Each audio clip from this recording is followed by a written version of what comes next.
Welcome back to Switch to Linux. Well, there has been a little bit of buzz going around about a new web browser. I want to take my due diligence to look into it a little bit. And today we're going to have a look at the Thorium web browser. Some recent videos have said this is the best browser in the world. Everybody should be using it. And then some people started taking a more critical eye and going, I don't know about that. And so I want to talk about my perspectives of this, having a look at all the documentation, digging in a little bit. And I actually opened all this stuff up on my VirtualBox where I wanted to test it out. So what we're going to do is, instead of my usual overlay there, while I have my little picture in the corner and the big thing over here, I'm just going to go right on over to the VirtualBox so we can have a look at all the different websites as they relate to the project. And we'll kind of talk about what the concerns are, and then we'll have a look at the browser itself. So over here is where the main page is. It's thorium.rocks. And you can see it's just quickly put together. And to me, it appears to be a project that was put together by a person just testing around and exploring with different things. Here's the About Me page. I best 1995 did call back its website back. No, I'm not hating on the design, but what it reminds me of is the site that would be produced by somebody in high school or college demonstrating. And to be perfectly honest, I love seeing this type of stuff, because if I come down to hiring a person for a project, I'd rather they have tinkered and have something like this than simply show me a portfolio from their college work, which is a bunch of nonsense. Now, I think this is probably only 1 year out of date is my random guess. And here he says, I'm a 21-year-old computer nerd living in Broken Arrow, Oklahoma. So I actually drove through Broken Arrow last year. So I don't know, maybe I drive through again. They can meet up with Alex. So this is the gentleman that put together the browser. And on his GitHub page, it says he's 22. It's back here somewhere. Where's it at? I think I need to go back to his main page here. It says he's 22. So I'm not sure. Maybe this is more up to date, because it does appear as though he is on the GitHub actually doing some updates on a fairly regular basis. So that is the good news, is that the project does appear to be mostly active.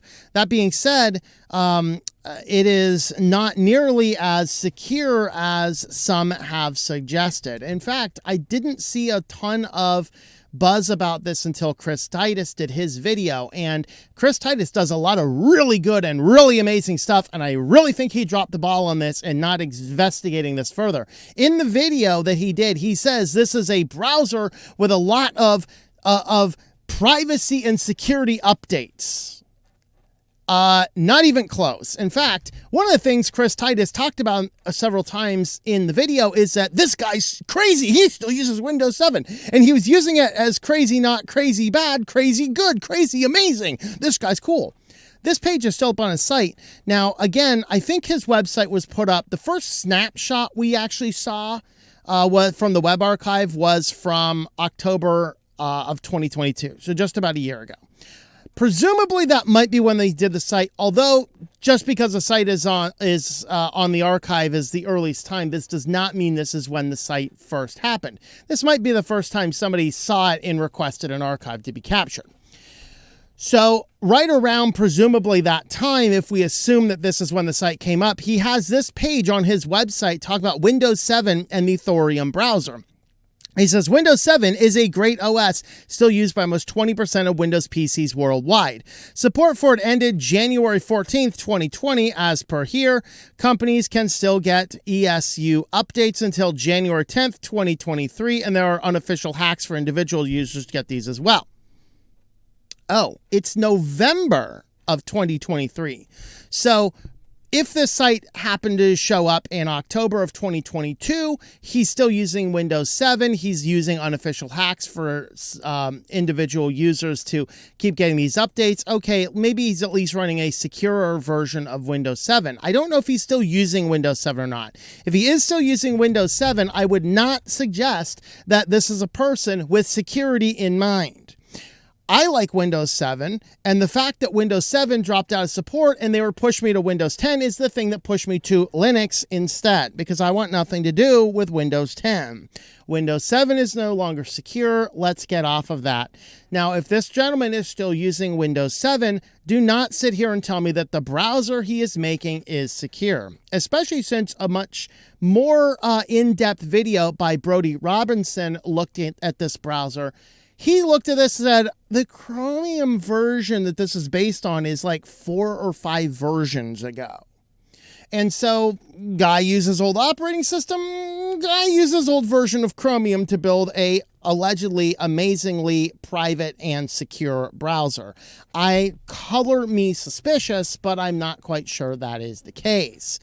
Now, that being said, the tweaks that he have done have indeed made it a very fast browser. We are not going to argue that at all.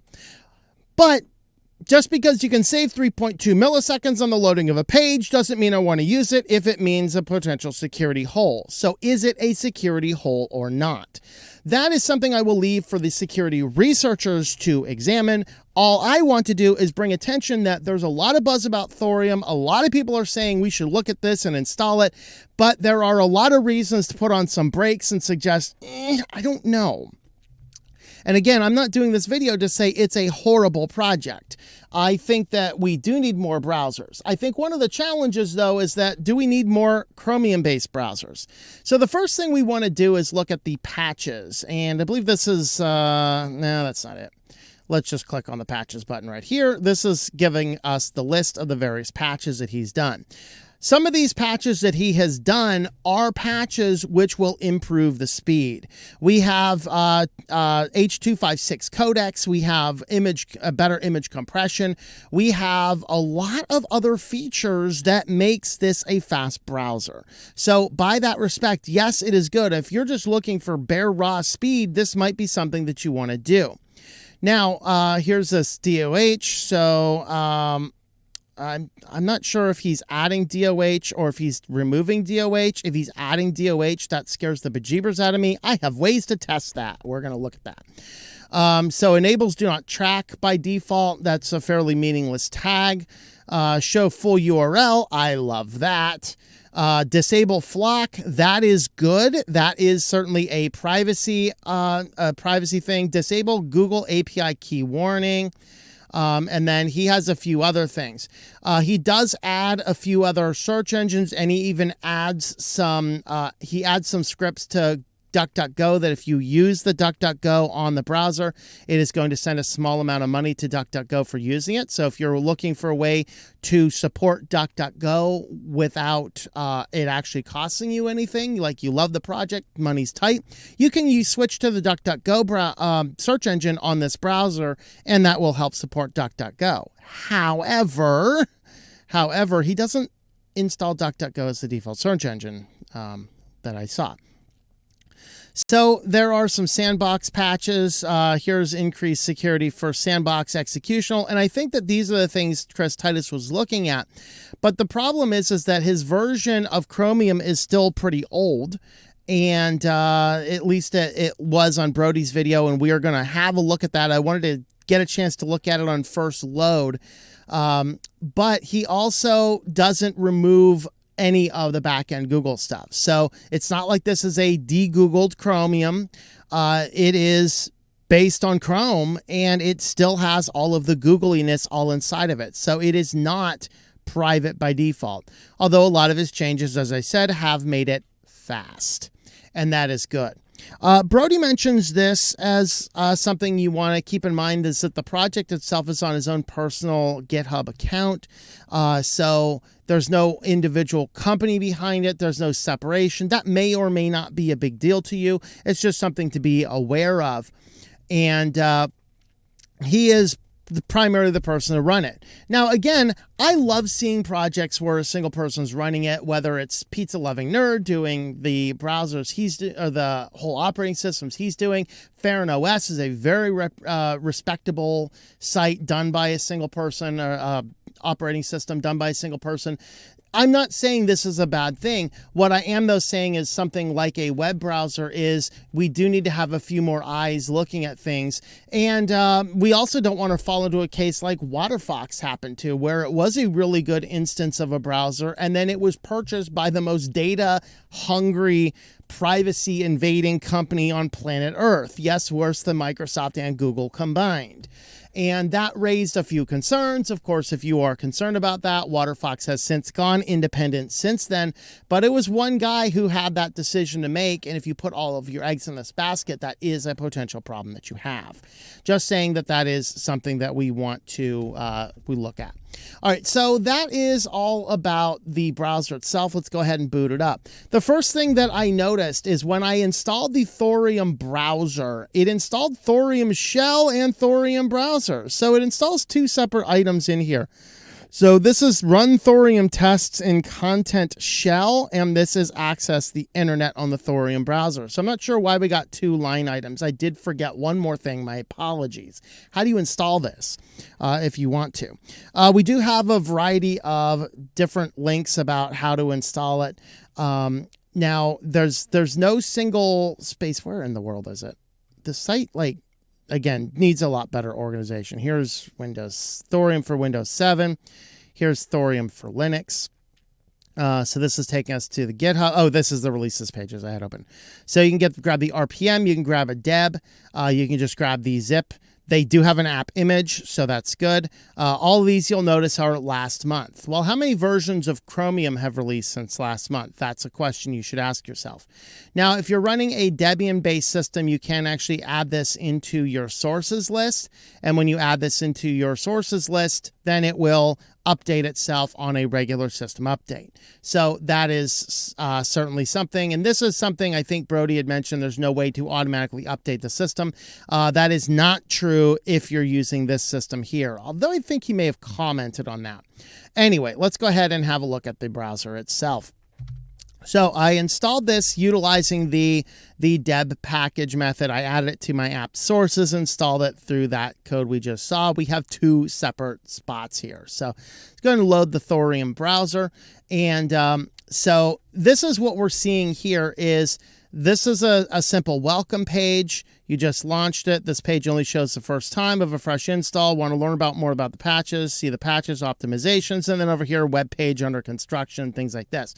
So this is the type of stuff that don't tell me this is the most amazing browser that everybody should switch to when every page says under construction. Okay, it's not exactly a good experience. Now, I did actually experiment with loading this and removing the config files a few times, and I've gotten different things loading different ways. So here's the default page is Google. And there was another instance where I loaded it and I got, let me get in here and find the Thorium stuff. Like, I've done this a few different times, and I'm getting different conflicting stuff. Let's see. There's that one. I was getting at one point in time, it first boots up into a sign-in. And so I want to see if I can get to that again, because that was interesting. There it is. That's what I was looking for. Here you go. Sign into Thorium. So it's like just deleting the config files a few times got me up to this. All your devices, stronger security. Don't sign in, sign in. It takes you to Google login page. So it is still deeply dependent on Google. Let's get rid of that. Oh, okay. Getting rid of that just logs the page up. Let's go ahead and have a look about it. So version 117 is the current version. Let's look at the current version of Chromium. Current version of Chromium. Oop, of course, if I do Chromium instead of Chromium with a comma, oh, there we go.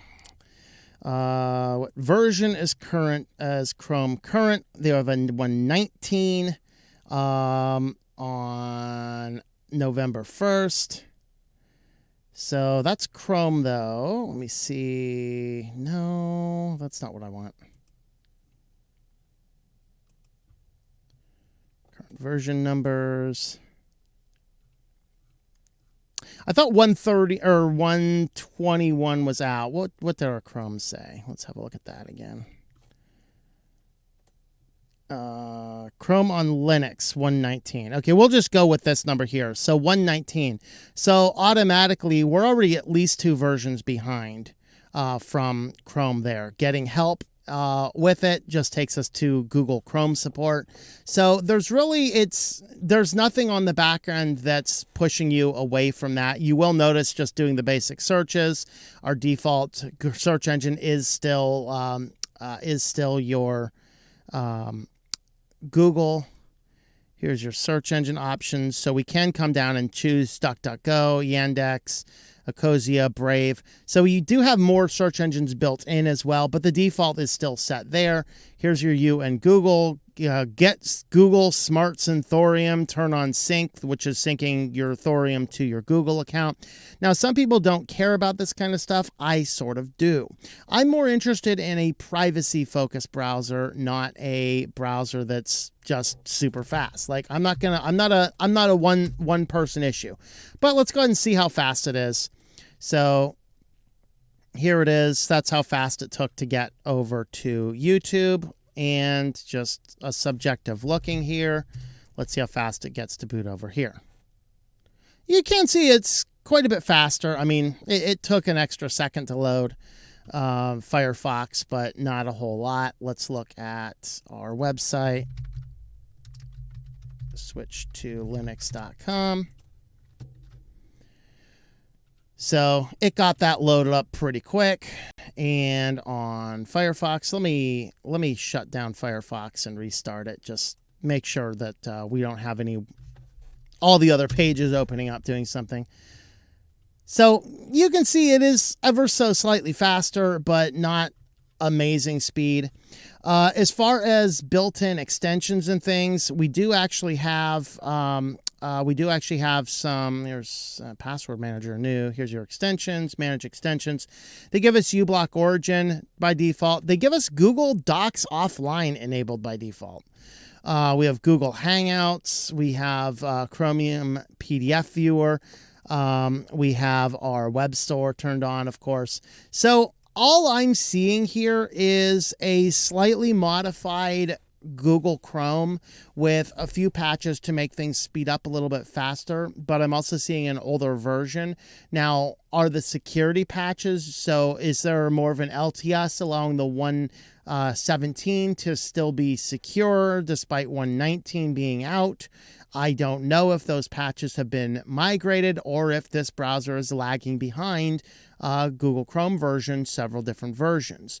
Is adding a few little functions and features and theming in enough to get me to say this is the best browser in the world that everybody should be using because it loads web pages 1 second faster?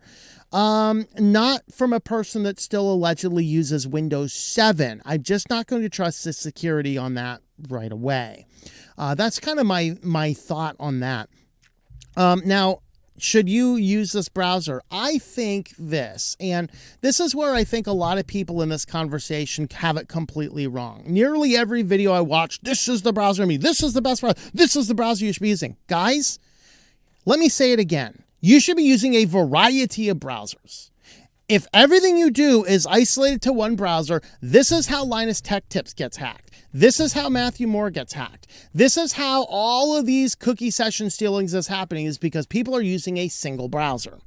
If you use different browsers for different reasons, if you use hardening principles, if you clear out your cache and your cookies on a regular basis, and you use a variety of different web browsers, you are going to have an experience that is infinitely more secure and infinitely better for your privacy because you have sandboxed different features in. Which browser am I using? Well, I have Brave, I have LibreWolf, I have Firefox. On my laptop, I am also playing around with Malved browser as well. And there's probably a few other ones. Oh, I have Vivaldi on there. I have Chromium on there. And all of the browsers are used for different features and functions so that we have a plethora of different ways and options without one browser becoming a security hole or a loop into my own private world. So everybody should be using a variety of different browsers, not this is the one browser, uninstall everything else and just use this. Or install this one browser and forget you have everything else installed and just use this. I think Thorium Browser has its purposes. I think that this is a good browser that you want to use if you're loading things that are modern heavy page with a lot of REST JSP. It's probably going to work a whole lot better. Hey, I might want to use this for something that, managing my brand new WordPress install that is so bloated with JavaScript that it makes me want to rip my hair out. Anything that requires a lot faster page loading, this is probably something that is good. Would I use it for my default browser? No, I have serious security concerns about it because the versions are lacking behind those versions. And if you follow some of these developments, the difference between 117, 118, and 119 is radical security changes that have patched several zero-day vulnerabilities. The last two versions of Chromium to release have patched active exploited zero-day vulnerabilities. I am not confident in using a browser that is still on 117 when the current version is 119. And for that reason, I cannot recommend using Thorium Browser for an instance that security is of your utmost priority. But to do something like YouTube where you're not logged in, or some other thing that requires a lot of back-end work or a lot of heavy page loading elements, I think that is certainly a usable browser. Now, you can install it through the deb RPM. There is also a version in the AUR, and I might actually throw it on my Raspberry Pi to see if it improves performance of the web browsers on the Raspberry Pi, being as that I have an active Manjaro build on that. So Thorium Browser is not one that needs to be burnt with fire, but it is not the best web browser we can be going to for the reasons I have explained within this video. And so in that respect, Thorium Browser can safely be added as another alternative to the browsers you're using, but we should be using a variety of web browsers as it is. So those are my thoughts about the browser. Let me know your thoughts in the comments down below. Thank you for watching this video from Switched to Linux. This channel would not be possible without the backing of the program supporters scrolling on the screen now. You can be a supporter at Patreon at patreon.com/TOMM or at thinklifemedia.com. I also want to thank the open source community who creates such excellent software that makes producing this show possible. Please remember to support your software communities. Thank you, and I hope that you enjoy switching to Linux.